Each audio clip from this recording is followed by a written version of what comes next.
is Keyed In with Max and Brent, unlocking the minds of the industry's top real estate professionals.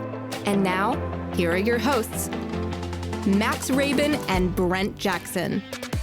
Hey everybody, welcome to the Keyed In podcast. I'm your host, Max Rubin. And I'm Lauren Davis. Lauren Davis? Yes, sir. Playing the part of Brent Jackson. So Lauren Davis is an all-star realtor here in Washington, D.C. She's with TTR Sotheby's International Realty. She was a guest on our show. It's been several months. I was one of the first guests. That's right. So however long you've been doing this is about how You're long an it's OG been. guest. OG. Yeah. I'm back trying the part of co-host, and hopefully I'll be invited back. I think it's going to go well. I hope so. And you brought an awesome guest with you today. You brought Melinda Estridge from the Melinda Estridge Group with Long & Foster here in Washington, D.C. Melinda, welcome to the show. Thank you very much. So why did you bring Melinda? Well, Melinda is an idol of mine, and she has a lot of industry knowledge, and she's really collegial. I think that our listeners will learn a lot about the way she runs her business. It's unique, and I mean that in the best of ways. I think she's sort of brave and bold, and she has some styles that she uses that really work for her, and I like to take some tips from her, and I think that our listeners will learn a lot today. Mm-hmm. Melinda, let's just get right into it. How did you get started in real estate? When? Where are you from? Tell us some origin story stuff. Well, I started very early because I had gone to law school, and, opportunities were very different for women back in the 70s. And so I really liked the idea of being in business for myself. And, I had worked at various jobs and, had bosses and so forth, and always felt that there was a better way to do things. So being ambitious and having drive, I thought, what a wonderful thing to have your own company and work for yourself and build something from that. So that's how that began. I was going overseas to China to teach conversational English because I majored in Chinese history, but it took 3 years to get a visa. And so I went into real estate and then just never looked back. Wow. That's awesome. I didn't know that. I didn't know you had gone to law school. Yeah. But always in this area, Mm-hmm. right? Wow. Georgetown. In Georgetown. Yeah. So now your business is you do a lot of stuff in Montgomery County, but you're still in D.C. as well, right? Right. I think that, we're actually licensed in 3 jurisdictions, which is very different than a lot of the country. Mm-hmm. You'll know from continuing education how long that takes in all 3 areas. But D.C., Virginia, and Montgomery County, there's sometimes you go to Frederick. I think when you start in the business, your range of who you're helping and where you're working is much broader than when you're very experienced and you tend to rope in a bit. But we still work with past clients that, I do probably 30% of our business in the district, and the rest would be in Montgomery County, maybe 10% in Virginia. Mm-hmm. With a heavy emphasis on Bethesda and Chevy Chase. Because I do geographic farming there. Right. Mm-hmm. Right. I was thinking about, what Lauren was telling me earlier. She said you have a very unique way of doing business. Maybe it's not totally unique, but for us it is. She said that when you get a listing, you have an inspection done for every property. Why don't you tell us a little bit about your method, because it's a little different from a lot of our other guests. Well, I think to avoid surprises, and if a person's interested in getting top dollar for a house, all of our contracts say that a home is sold in as-is condition, but what is as-is? So it's the things that people find or the cumulative amount of little things that can spook a purchaser. And I've seen purchasers change over the years. I've been doing this for so long that baby boomers were, very, it was acceptable for them to tear down wallpaper, paint rooms, change carpeting, and have the vision. As we moved into X and Y generation and now millennial, it's a point and pay generation, which is what I've said, that you don't see a lot of people mowing their own lawn. They can't envision what something's going to be unless it's in front of them. So I think the biggest question I get from sellers is, how do I know this is going to have a payback? So for years I was staging in the 80s with, a garage full of furniture that we would move in to try to make things look better, but now staging has taken on a life of its own, as everyone knows. So the staging part of it is great, but what about the guts of the house? I mean, I think if you don't know the ages of all of your systems, if I know that a roof is on its last legs, I can get a roofer to go out, make a determination, because, inspectors always err on the side of, it's more serious than it is to protect themselves. So a roofer may say, this has another 3 or 4 years, do a little touch up, and then you have that to give to a purchaser so that before an agent writes a contract, I'll say to them, the roof is older and we've priced the house accordingly. And so it's not a surprise if they do their own inspection, which I encourage. But if I have a list of what are issues with the house, I can determine through my experience what makes sense to fix versus what is not that big a deal. So any leaking, electrical, dangerous, whether it's asbestos or polybutylene or ages of anything, it's fixing those little things that when people have their own inspection, there's just not that much that they're seeing. So some inspections are better than others. Some things are not worth doing, replacing windows, some of the things that I don't feel have, a real return. But I am very specific with people that, are you interested in convenience or timing or value? Because if somebody, and I would say probably 90% of all of our sellers want the best price they can get, we can show you how to do that. And I started doing pamphlets of before and after pictures and also videos to show people very high impact, low cost improvements. Typical thing, your pink and green bathrooms. Tile is fabulous, but the colors just, not everyone can work with them.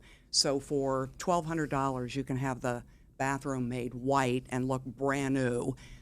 Those are things I think everybody can live with. Lay over the tile with a luxury vinyl plank, change out a few fixtures, that kind of thing. So I will bring a stager with me to get sort of an entire concept of the house.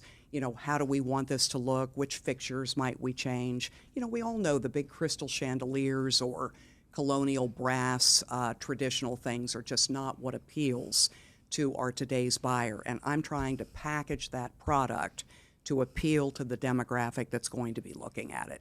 And, even if they change it down the road, at least they can move into it and function. Very rarely do I see people moving in and immediately gutting the house unless it's in a really bad shape, and they usually have to live elsewhere while they're doing it. And if they're moving in from out of the area, they don't know contractors locally or what their plan would even be. So even on the, most disheveled homes, even refinishing floors and painting helps people have a little bit more vision. And I've seen it time and time again, as is value. Put in anywhere from 10 to 50,000, make another 100. Right. I mean, and I chart that to show sellers, and I rarely have any pushback on it. We have contractors that we've made agreements with to wait until settlement to be paid, which is huge, including the stager. So that's a little less worrisome about money out of pocket. And so those relationships that you build, if you're a realtor, are extremely helpful. Because I think most people are looking at cash flow and that kind of thing and they believe, I said, look, why would I even be recommending this if it wasn't going to make a profit? It's all that much more work for me. Right. Yeah. I appreciate that transparency and preparation when I bring a buyer to one of Melinda's listings. I can reassure my buyer, look, she always does proper preparation. The house has been inspected. Issues that have come up have been addressed, or we've been notified. And so I think that eases a lot of people's nerves. And I was going to ask you, how much seller pushback do you get? But you're saying you don't really, which is wonderful. I think the longer you're in the business, people can really pick up on the fact that you believe something strongly, whether it's pricing, preparation. I've been very fortunate this year that sellers have said to me, whatever you think we should put it on at. That's a huge shift because for years you were trying to, like we were talking about earlier, convince somebody not to go that high, the detriment. I think it's so important to have your facts and figures. How many things are on the market now? How many things have been on longer than, 60 days, 6 months?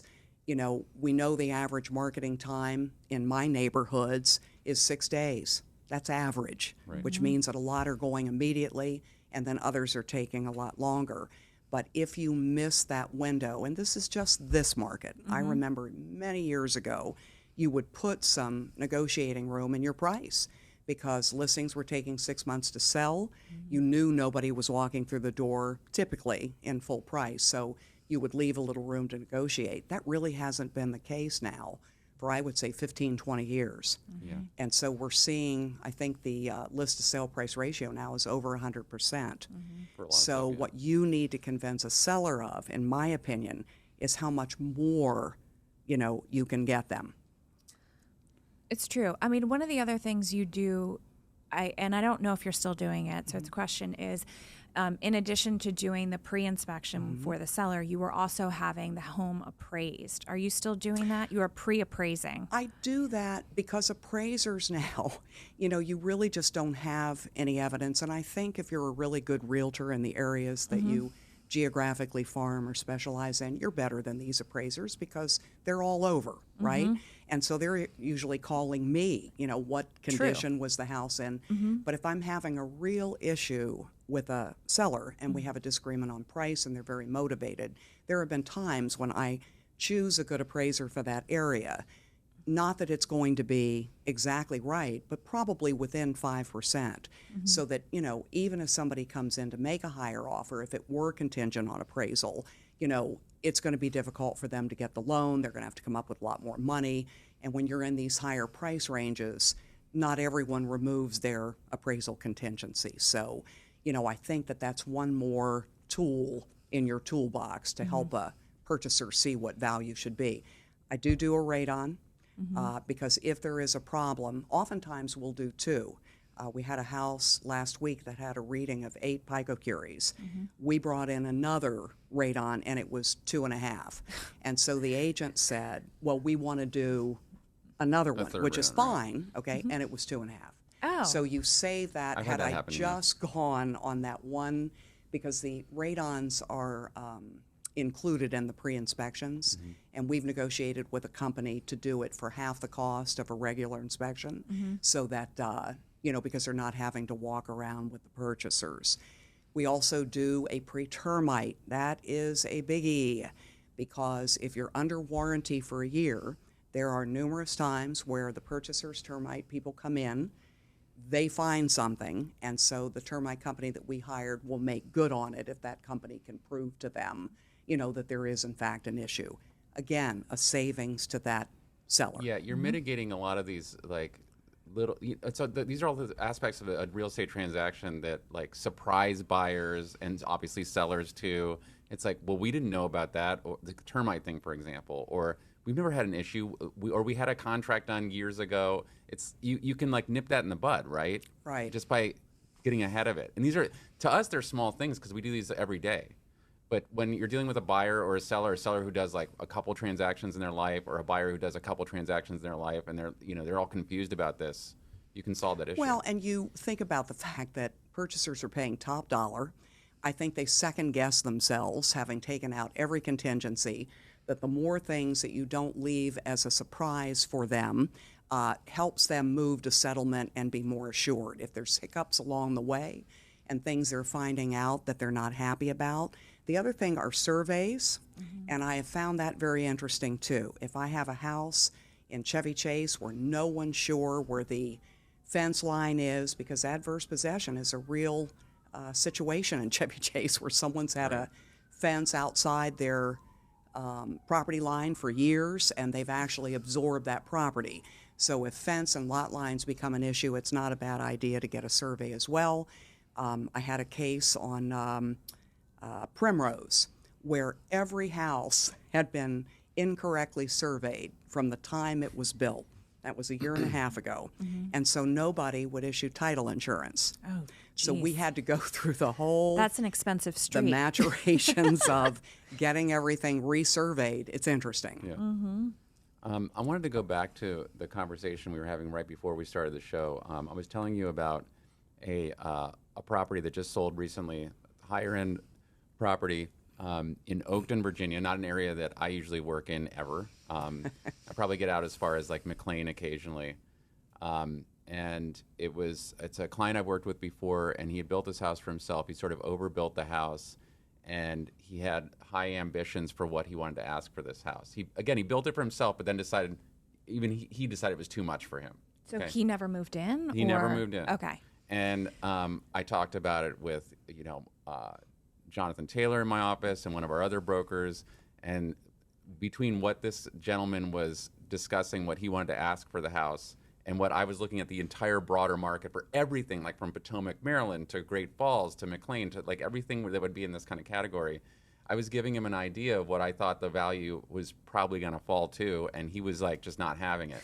And I was foreseeing like myself on I-66 during rush hour, many days, missing someone's soccer practice. Yes. Right? Well, practice we can miss. And then how many conversations with this seller about. Yes. So, and I was just telling Melinda, what did it sell for? $5.4 million, kind of what I told him originally, like over a year ago. It always happens. And Right? sometimes we're wrong, but you have to look at what kind of time, so somebody else sells it for more. You have to look at the chances were probably 90% that was not going to happen. Yeah. So I'll often turn to a seller and say, show me how you got to that value. I want to see hard and fast evidence the way an appraiser would. Mm-hmm. And we talked about this before, if it only sells for 1.5, how does that affect your plans? Mm-hmm. You need to know that Mm-hmm. because if they say, well, we'll just stay, then that may not be true because he ended up selling it, but you know that your time and money, I think our profession is one of the only ones I know that you are spending all that money and time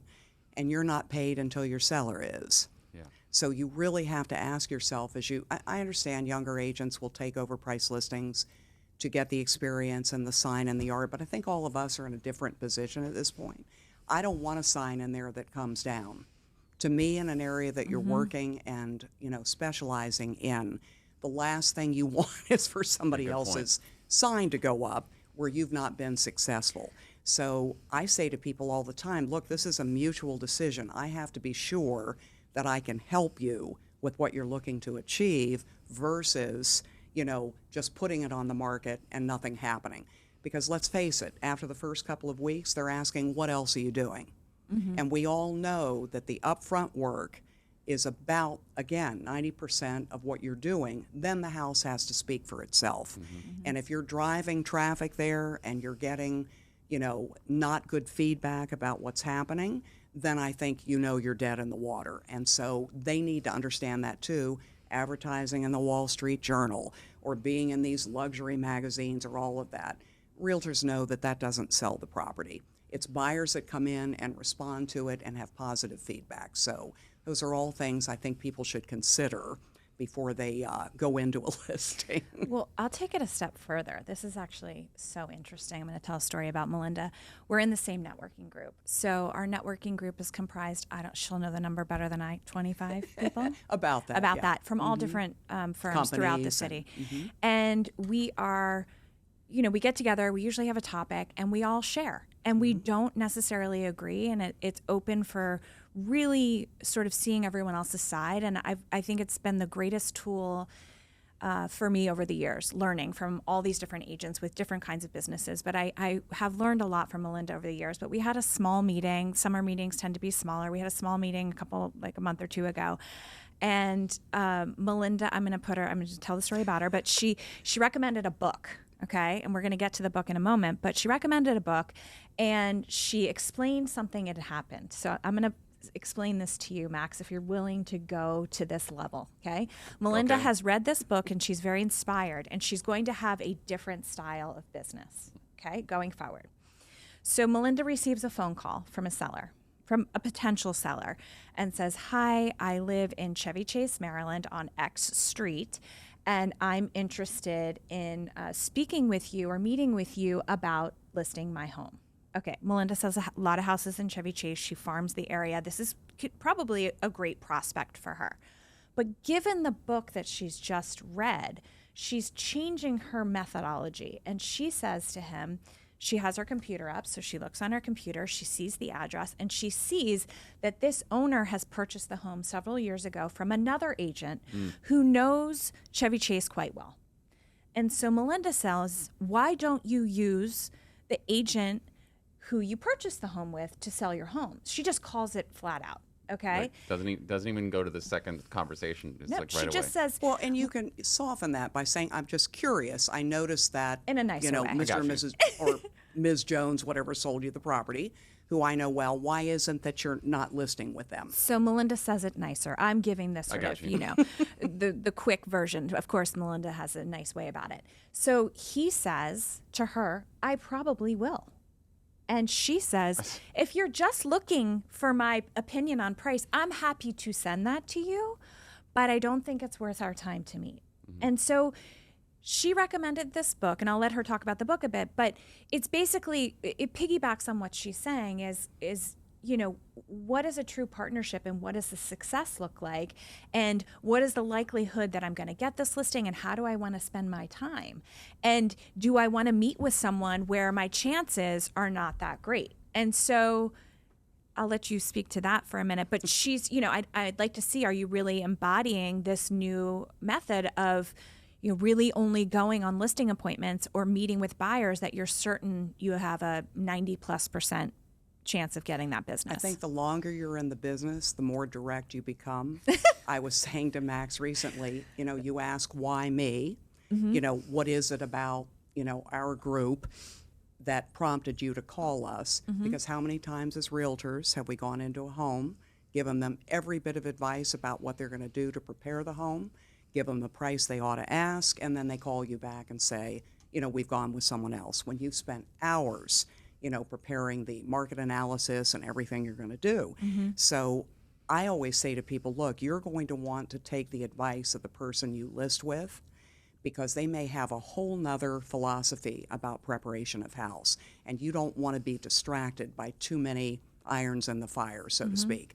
And so if I'm the one, and fortunate enough to be the one, I'm happy to take all the time in the world to go through, and we'll come up with a plan about what we can do and how that will work. So it's just guarding your time, your personal time, and it's saved. I mean, there's some people that embrace it more than I do, but, people that say, how much commission do you charge right out of the gate? And I learned from a very good mentor that said, it depends. I charge more for ugly. And it had the other person laughing.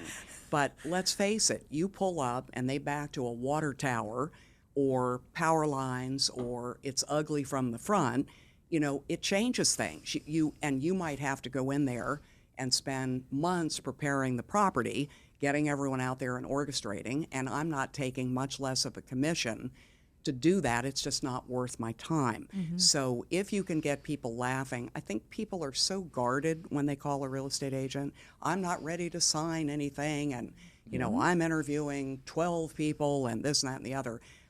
You need to find out what they're looking for, and if it is a good fit, or if they've really, I would say 50% of the people have already made a decision about who they're going to list with, but they're just getting other ideas to reinforce because it's a salesperson. So if you can avoid a little of that, that's helpful. Now, can you go in and by some miracle get that listing?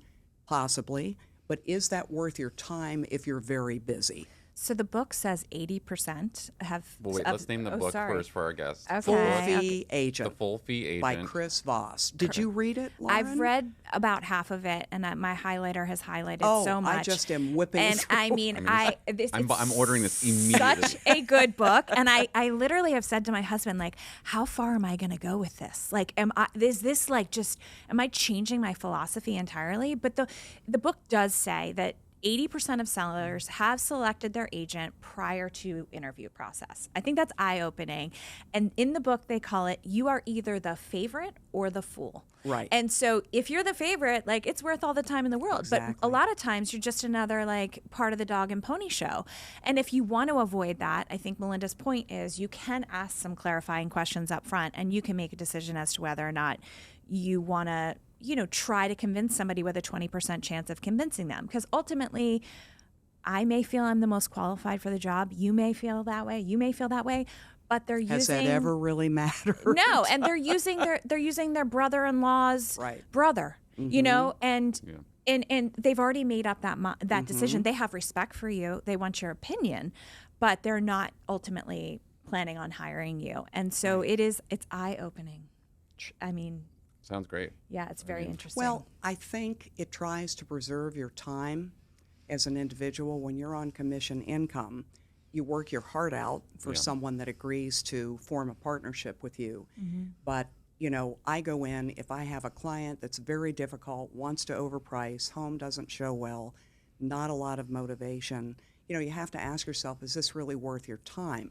Now, granted, we've all been in the business a long time. It's easier for us. We don't want to be cavalier about it. True. When you're new, you're going to probably take anything you can. That's what I was going to say. I mean, you've been in the trenches a long time. Long time.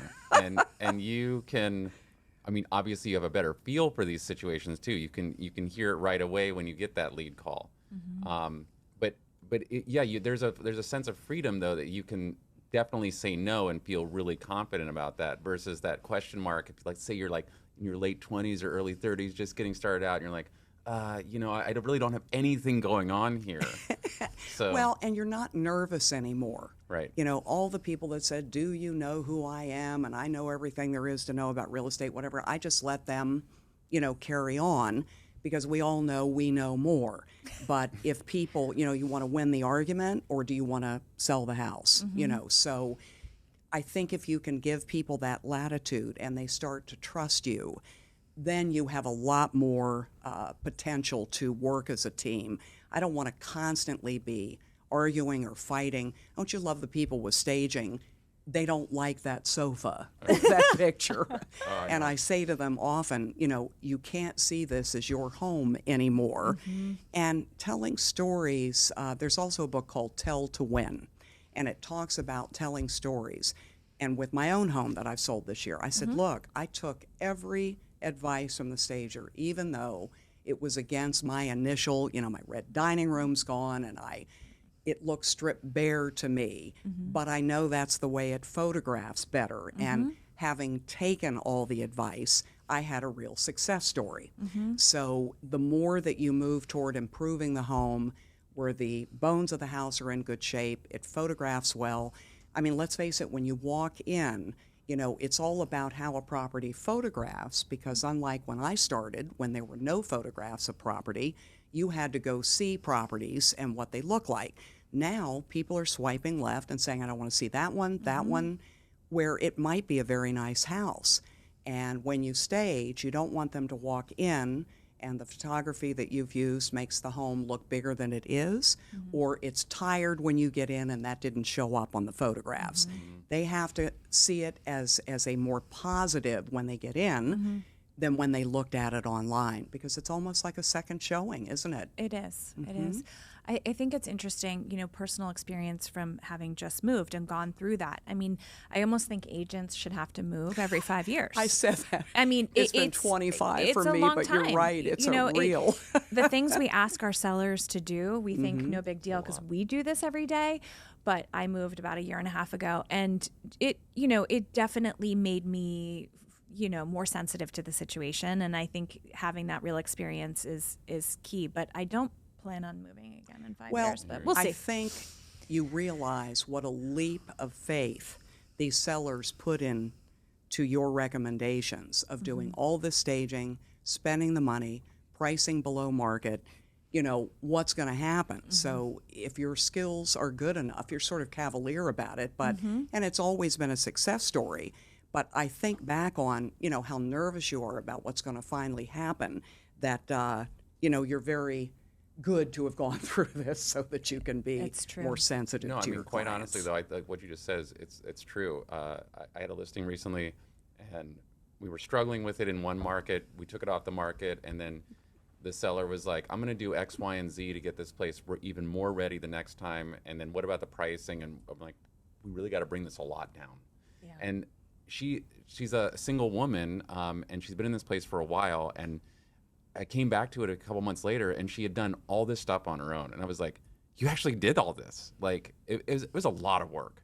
And she really, but she took it all in and took my advice. And I was like kind of amazed because, I don't know, it just was like, we were working as a team, and the way we were discussing it, and she was following the advice, and obviously it turned into a success. I was going to got it say, sold. so it was a happy We got ending. it sold. Yeah. Yeah. No, and I think we have to be very careful about owning price, because sometimes you think something's too high and it sells for that. And it's like, so I say to people, I'm 95% right. And I'm pretty good at what I do after all these years, but every now and then you make a mistake. I can tell you, if you list below market in this market, you will have multiple offers and very likely above the asking price with a clean contract.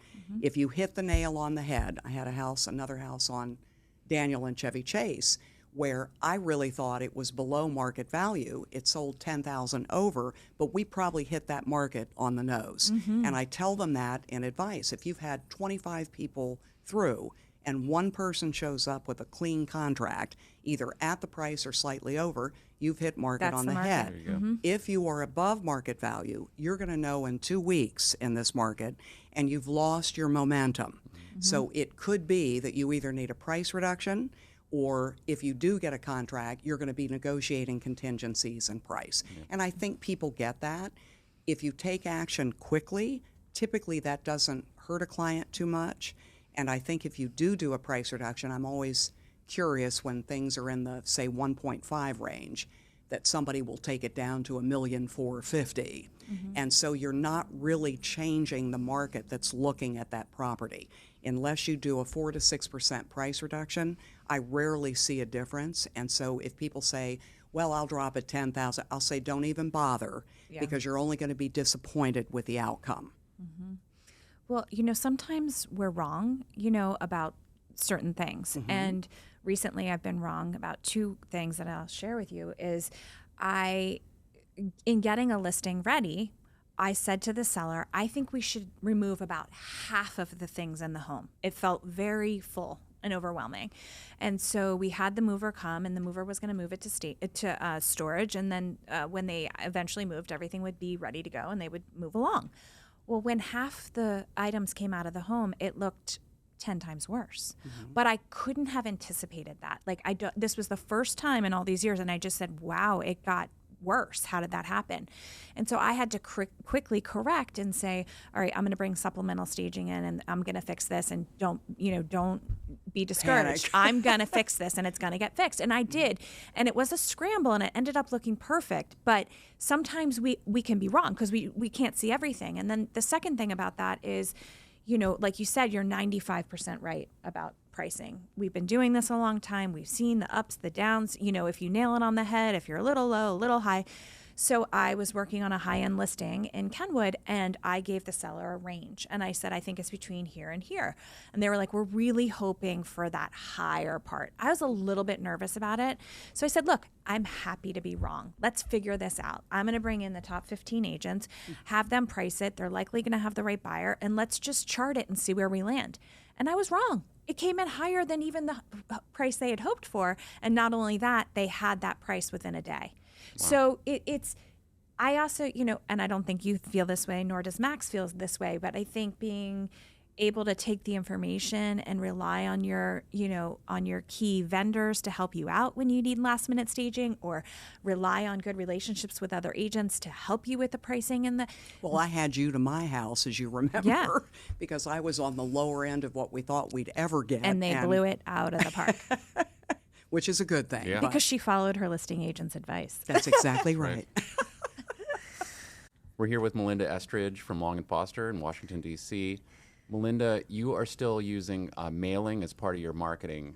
We've had a lot of agents on this show who say they either never used mailing or they don't use it anymore. I mean, to be honest with you, we still do mailing, and we do some of the farms that we've been doing for 20 plus years, but it's kind of tapered off, because we spend a lot of other money on other types of media and stuff now. But you mean your number of mailings has tapered off? Yeah, I'd say the amount of pieces that go out annually. Okay. But tell us about your marketing campaign. I was sold on geographic farming back in the late 70s and early 80s, and I'm really glad I did that. I say to the agents, my agent partners, that it takes a good 2 to 3 years to start really seeing the benefits of farming, because they are getting other things from other people. I think how you do it is critical. You have to do it every month when you first start, maybe more than that. But also I notice that people are sending mailers where they're selling property in areas that have no bearing on the neighborhood that you're sending it to. So to me, that's sort of wasted money.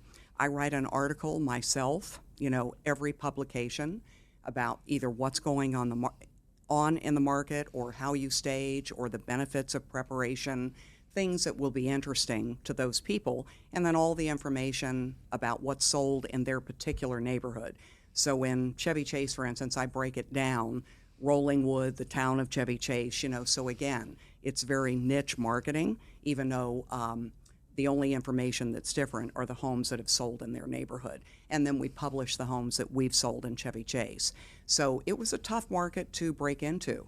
There were a lot of sort of country club women and people that had those alliances for years, and now most of them have retired. And I think people are more interested in what you're able to do for them than necessarily just that, personal connection.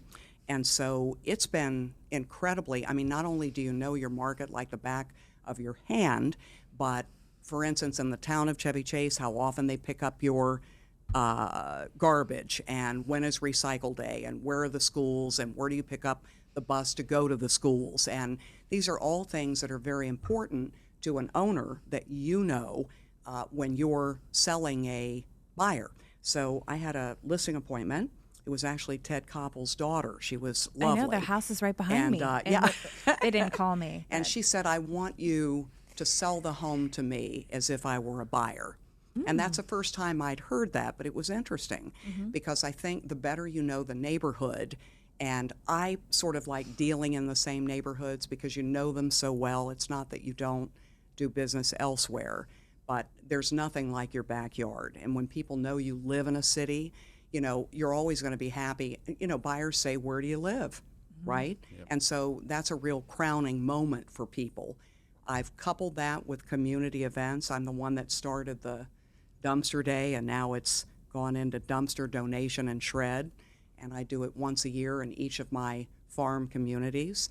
And I think it was our 30th year in Maplewood Alta Vista. Wow. So people know you.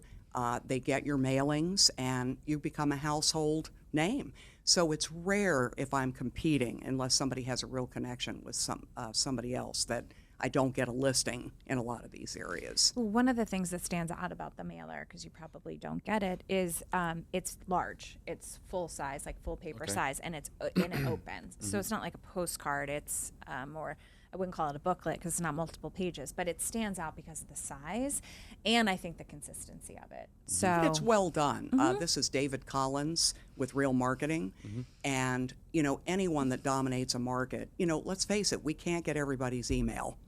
So a direct mail, even on the way to the trash can, you see that face all the time. That's what I always right? said. And they saw your face for a split second at but least. when they're interested, it's funny, I'll go into some of my older clientele who have saved every mailer that, and if they pass away and their children come in, part of the estate, and the people have saved all your marketing, it gets you a call as well. for sure.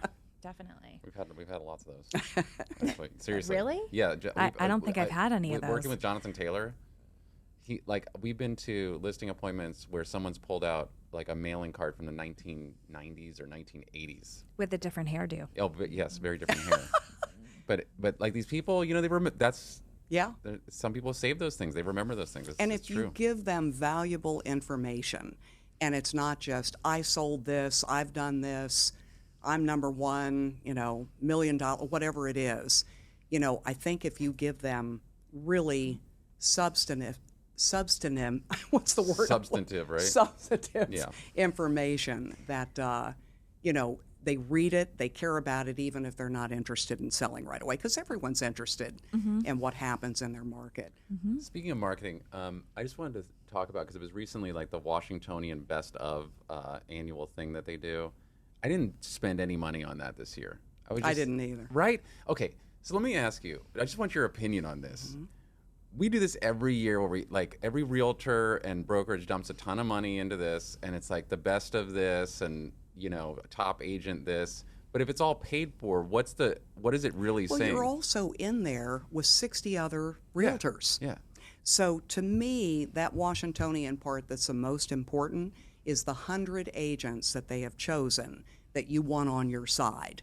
And I've had that a couple of times, and I think that is really powerful because they survey the public, and so it's their word about, you know, working with you when you make that list. And so we'll parlay that, which I think is helpful.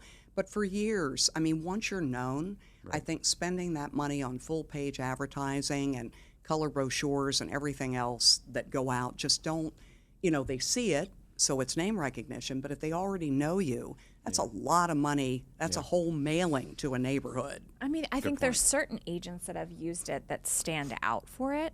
Like, I think of the Weidler brothers. Like, they have just consistently doubled down on it, and that's sort of part of who they are, right? So to pull back from that may be a big change for them, but I do think a lot of agents are changing. I wonder if they did it every other month, would it make a difference?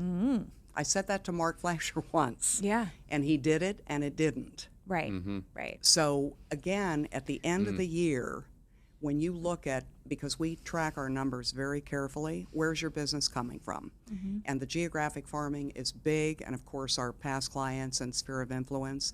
I wonder how you could track it to, for instance, Right, I know, you that's the a harder I one. called you because I saw your ad in the Washingtonian. It would be interesting to know if any direct business came from that. Yeah, not to harp on this too much though, too, but it's you add that.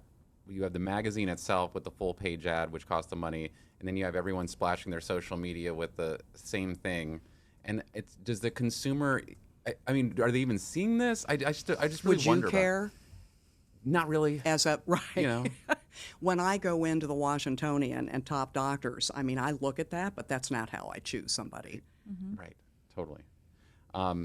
So speaking of tracking and everything, do you use a CRM? How are you keeping track of all your business?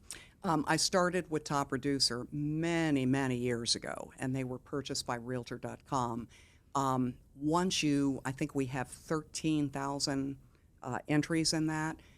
I have tried to go into Salesforce and some other things, but no way can all our information transfer, even though they tell you that it will. All the notes and everything. So we could start running Tandem and all of our new business go into another platform. But I think regardless of the CRM you choose, the notes, the information, very rich with kids' names, animals' names, birthdays, house anniversary, wedding anniversary. I go into there every day and look at whose name has come up. And there have been people I've been in touch with for over 35 years. Yeah. So we just had a client party, and the first in a few years because of COVID. And it was amazing to me. There was a small group of people whose homes I had either sold to them or sold for them over 30 years ago. That's and they're awesome. all standing around, and I thought to myself, it's a very gratifying feeling that they're still supporting you and come to these events, and you feel like you really know them. So that's very gratifying for me. Lauren, what are you using right now for CRM, by the way? I'm not a huge CRM user. That's the hard part. Trying to get into using Follow Up Boss. It's hard. You know, a lot of people, I know we need to be more diligent about it, but I am very geographically focused. So my CRM is my office is next door to the coffee shop where all my clients are. So my CRM is walking to my car and back. And I know that sounds really sort of like flippant. It's not. I have to build in time because I really am in my market and see my clients. I couldn't go a day without seeing my clients. And so I think my CRM is in person, Max. I've been in downtown Bethesda a little bit lately, and I've been parking in the garage, you know, right at Bethesda Row, and I'm like, this is the whole time I just think about you. I'm just like, this that's is my Lauren's business. turf. That's She crosses this path like many times every day. Yes. Well, the only thing you want to consider if you're looking to ever sell your business down the road, I know. the value of having clients and their information. And it's not only that, but if you have staff, it gives them to-dos for every part of the transaction. It's not that we don't have it, we're just not using it in the way that we should. But it like you do, I mean, we analyze our business and I know where the business is coming from, and the vast majority is past clients. So if I focus my entire business on 21 years of past clients, I don't think I'd see a blip in the business going down. I would maybe be, if I put more energy into focusing just on that, then I'd probably see a rise. But we are, those relationships are really what we're going with, and the people I see on my street. Yeah, no, that's great. Yep. So, Melinda, what do you think about the current market? You were talking about the market that you work in mostly is things sell really quickly. Obviously, you're looking to price things on value and get things moving. But what about the overall market in terms of our inventory and interest rates and where things are going right now? Do you have any thoughts on that? Well, having sold real estate at 18%, I look at 5 or 6 as being a pretty good deal. I think we all realize that the 2 to 3% was not sustainable, and it's amazing how people have already adapted. I don't know if you've seen a real difference. We had a little sort of calming down through November and December of last year, but as we hit the spring market, people were figuring it out. Either houses weren't appreciating quite as quickly, or you could do an adjustable rate mortgage, which people weren't doing before, or buy downs, but people still want to buy houses. And over the long term, I think they said over the last 25 years, 8% has been average. So if you show a buyer that, and in the Washington area, let's face it, we're very lucky. If you lived in Columbus, Ohio, what you bought 30 years ago may not be worth a lot more than what it is right now. So the fact that we have had such incredible appreciation has really made home ownership in the DMV worthwhile. Not so great for investors necessarily, but for homeowners, it's been great. So I think the rules still apply. I mean, I have taken condos in Rockville or houses in Silver Spring off of New Hampshire Avenue, and if you prepare them well and price them well, we're still getting multiple offers. Yeah. It's amazing. So it may be a little more difficult, not quite as many showings, but the rules still apply. I don't think there's any question about it. What do you think about fall inventory? I've always found fall to not be as vibrant as spring. The first couple of weeks in September, as people are coming off of vacation and getting kids back to school and so forth, starts picking up again at the end of September and into October. But you just don't see quite the focus, although there have been years where, November and beginning of December were very good because there was even less inventory. And for the people that have been looking at the end of summer and into fall and November, there's a little more to choose from and a little less competition. Are you getting calls for the fall market? Do you you are? Sometimes because everyone can't, especially estates, someone's passed away and they need to know what to do to fix up the home to sell it. I think that has no season, right? Yeah. And so that's a lot of my market too. And so I've got a couple listings coming on in the fall that we're working on, or people that have been transferred. It's the mailers in the drawer. Yep, all those mailers are stacking up. Well, you're re-inspiring me to get back on like our usual schedule, because it's definitely dropped off. We've put a heavy focus on social media and everything, obviously. It's funny how you can run out of energy for that really quickly too. You got to put yourself on a schedule. Well, I don't think our market in Kenwood, and I would say that my average seller is 50 and above. Sure. And so they'll do some Facebook, but they're not as interested in what you're doing in your personal life. Yeah, they're not watching my TikTok, I know. Right. So I think for people like Barack and other people that we know that have younger people that are very caught up in social media, for them, it works well. And I know people that have used She meant Facebook Barack's guy, not Barack Obama. Barack's guy. For those people, it's been incredibly successful. So one of my favorite lines by a mentor was get, out of judgment and into curiosity. So whatever works, there's never one way to sell real estate. I have found my niche and what I feel that I do well. For people that are killing it in social media, that's terrific. One thing Barack did say, though, is that it just expands your area by so much that he would kind of prefer to rope that in a little bit, because when you're going to all these different areas, you're competing against the neighborhood expert, or may not know the neighborhood quite as well. So once you target particular areas, I think you've got a better, batting average to get in there because you know the neighborhood so well. Well, I have one more question, and it seems kind of like a moot type of question, because the amount of confidence that you exude right here is pretty incredible. Only because I'm with you too. Yeah, right. Right. Yeah, right. But give us one piece. What would young Melinda, what would current Melinda say to younger Melinda when she was just starting that might be like help you grow quicker in the business? What do you think? I think farming I would have started even earlier and maybe in a little bit higher a price range.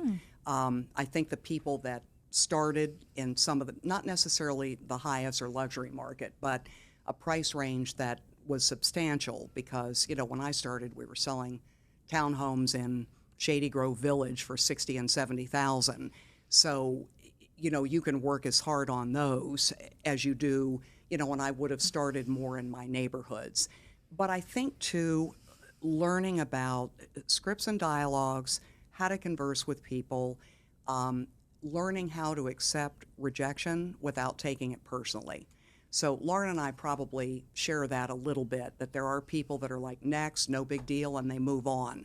When you know you're the best for the job and they've chosen someone whose mother plays with their children in soccer, whatever, you think to yourself, what did you do wrong or whatever? And it's not that. So if you can learn to embrace that, even though I still struggle with that at times, I think that really helps you move forward.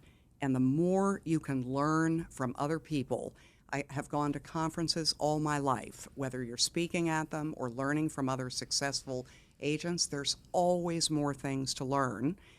The newest thing that's coming up with commissions now, that supposedly the seller will have the right to either not offer a co-op commission and just pay the listing.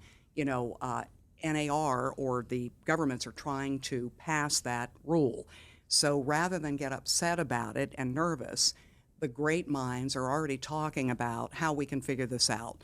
What is going to be your script and dialogue to a seller to convince them that paying the other side is not only traditional and accepted, but probably in their best interest. So it's embracing change. It's continuing to learn.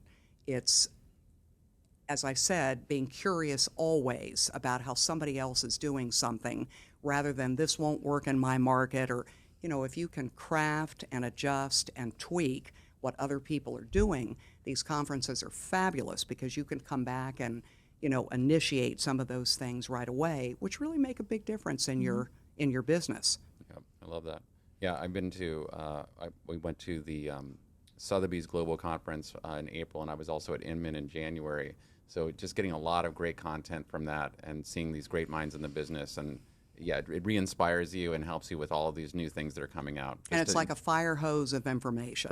Right. And reading the books. Yeah, well, the and books our are great. Power Player group is the very example of that, that you have people from different companies that have known each other many years, and there's an element of trust within that group. And there's nothing, very little that we don't share. And that's uncommon in the real estate market. How are you paying your staff? How are you paying your buyer agents or agent partners? What are best practices? How do you price? How long before you make a price reduction? How do you bring value to your client? And I think those things, we're writing things down all the time. So just imagine that on steroids with people that don't think they're competing with you directly, that will hand you their listing presentation or what they're doing that, makes sense. And your relationship, don't disregard being good to other agents. I always hear when you call to find out what something sold for, well, I can't share that with you. I call every single person that makes an offer on my listings, and people will attest to that, tell them what it sold for, the reason the seller chose that contract, because these people, and they said, we are so grateful because we're going to educate our buyers so that next time we can win. They'll know better what to do. This is what I'm saying. Working with her, it's just a class act. You want to be a buyer's agent on her listing. So I appreciate and it. But we also need our own you listings. as a buyer agent on But my we're going to listing. need our own listings too. She can't have them I all. know. All Well, right, she's so- in my backyard. Literally. I mean, literally. Yeah, The literally the house behind I you. can see know. it from my Yeah. kitchen and window. my guilty pleasure that was on there is good Cabernet Oh, and wait, dark we we haven't haven't gotten gotten to there. Hold the on. rapid fire. Next, coming I up thought right we were now. running out of No, time. we're here. We're gonna do it. It's really gonna be rapid because we're at time. So you're doing Okay. Brent's job today. Yes. Lauren's gonna give you some rapid fire questions. All right, I'll do Okay, my well, best. you jumped the gun. I What's your guilty know. pleasure? Red wine and dark chocolate. Okay. And I don't consider that guilty. No, but and that's what? okay. And is there a particular red that you're looking for? O'Brien Estates in Napa. Okay. Oh, right. Who would play you in a movie? Oh, Lord, I have no idea. There's no one good enough for you. Well, no, I don't know about that. I just don't know who would play me. What is your favorite restaurant? I love Indian food. So Rasika and now Rainier, that's downtown. It's just so many flavors and so wonderful. And I've got my husband, that's his favorite food as well. And are you currently reading any good books that you would recommend? Outside of, I try to read real estate books a lot because it always sheds light, whether it's Negotiate This by Herb Cohen or what we just talked about, The Full Fee Agent. Lessons in chemistry on the fictional side. Yeah. And we're reading Godfather again. You know, it was Wow. their 50th anniversary, Right. and you've seen the movie but not read the book. That's and true, the book yep. is very different and well written. So, Okay. Great. Would you rather have coffee with Oprah or Obama? Obama. Okay. Just because I think, even though Oprah is just an amazing person, to have gone through what he did, and I've read a few of his books, he's just such a bright person that that would be a real experience. I think he'd enjoy having coffee with you. I think that's 5. You good? Yeah. All right. Yeah. All right, Melinda. Thanks so much for coming out today. Well, this was fun. Thanks, Melinda. Yeah. So we're really big on giving back with our podcast. Do you have any charities you want to give a shout out to? I'm very big into Habitat for the Humanity, but also Rock Creek Conservancy. Okay. Because to me, I back to the park at this point, and it's just been a world of joy for me through the years. And if we can maintain that nature in a big city, I think that that's very, very important. Dave DeSantis, I know, is big into Rock Creek Conservancy, and I love to donate, contribute, and did a little film about it as well. So it's wonderful. Very cool. All right, Yeah. Melinda. Thanks for coming down. Thanks, Thank Melinda. you, Max, Lauren. Great to see you. All right. Thanks for listening to Keyed In with your hosts, Max and Brent, unlocking the minds of the industry's top real estate professionals. For more information on selling your home, find us online at keyedinpodcast.com. Remember to subscribe to Keyed In on Apple Podcasts or wherever you like to listen to podcasts. Follow us on Instagram at Keyed In Podcast, at Rabin Max, and at Brent E. Jackson. And follow Max on TikTok at MaxwellRabin_properties.